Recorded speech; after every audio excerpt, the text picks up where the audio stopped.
Hey, hola Indomax Indo Magazines. Oke, lanjut kali ini dua kabar mantap terkait Indonesia, negara kita bos. Nah, yang pertama yaitu terkait keberangkatan Pak Prabowo ke Rusia nih.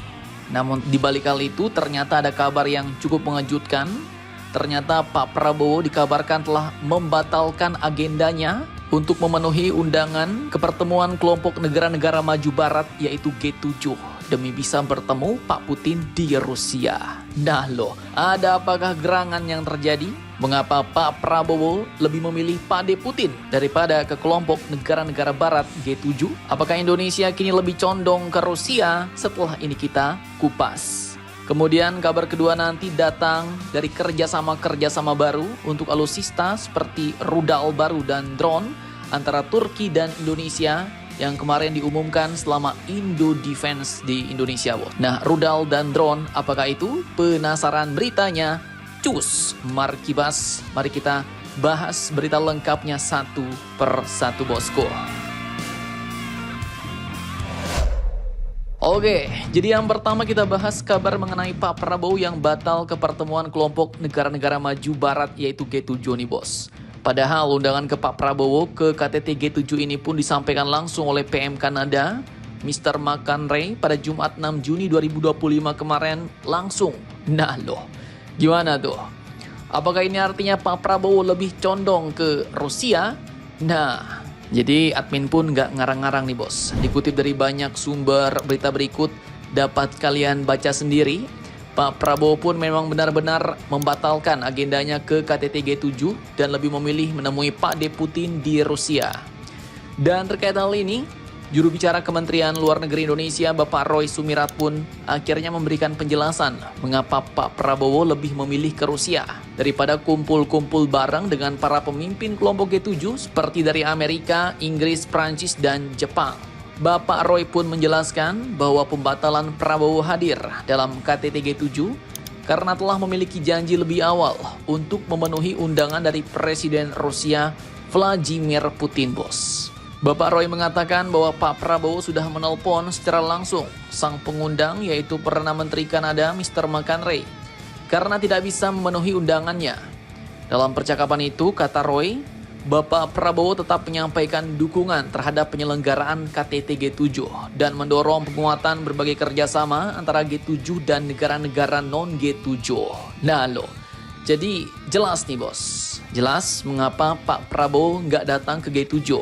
Alasannya adalah karena beliau lebih dulu mendapatkan undangan dari Rusia dan juga ada sebelumnya dari Singapura. Maka setelah dari Singapura, Pak Prabowo pun kini akan langsung bertolak ke negeri beruang merah yaitu Raski Rusia. Bahkan terkait hal ini istana pun menegaskan sikap Indonesia tetap tidak bergabung ke blok manapun.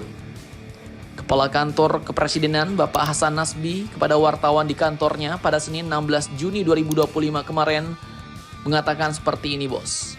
Jadi tidak condong ke blok manapun. Kita tidak melihat dunia hitam putih. Jadi spekulasi semacam tadi kayak cenderung ke blok ini, ke blok itu tidak ada.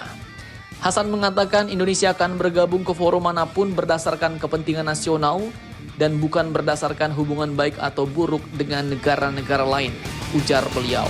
Mantap jos.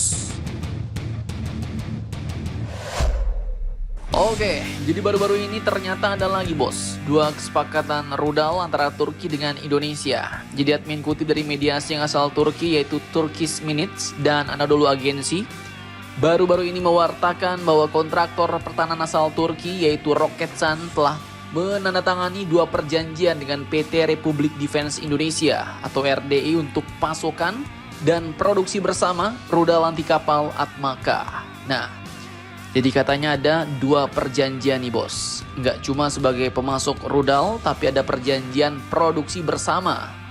Di mana kesepakatan tersebut diumumkan selama Indo Defense Expo and Forum di Jakarta yang berlangsung pada 11-14 Juni kemarin. Dikatakan oleh General Manager Roketsan yaitu Mr. Murad Akinci pada platform X alias Twitternya, ia pun mengatakan bahwa perjanjian ini dibuat untuk meningkatkan kemampuan Angkatan Laut Indonesia dan mendukung produksi pertahanan lokal bos. Dan salah satu perjanjian yang ditandatangani sebagai perjanjian usaha patungan diuraikan yaitu adalah rencana untuk mendirikan fasilitas untuk merakit dan memproduksi rudal Atmaka di Indonesia, di mana prakarsa tersebut dimaksudkan untuk mendukung upaya dalam mengurangi ketergantungan asing dan mengembangkan kapasitas manufaktur pertahanan lokal Indonesia. Mantap, mantap, jos. Jadi kerjasama Atmaka ini nggak cuma beli bos, tapi langsung satu paket dengan fasilitas produksi dan lanjut ke perakitannya. Bahkan selain itu, Roketsan juga menaikkan perjanjian dengan galangan kapal Seafayn Turki untuk mengintegrasikan rudal Atmaka ini ke dalam 2 kapal serang cepat, yaitu KCR-70M yang saat ini sedang dibangun untuk Angkatan Laut Indonesia.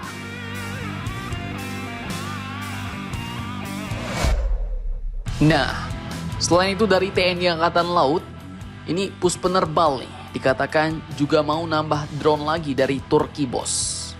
Tapi masih mau ya, jadi artinya berdasarkan kajian maka ada potensi Puspenerbal mau membeli 2 jenis drone dari Turki, yaitu drone Male, drone Anka buatan Thai, dan drone Hale yaitu drone Bayraktar Akinci buatan Baykar Makina.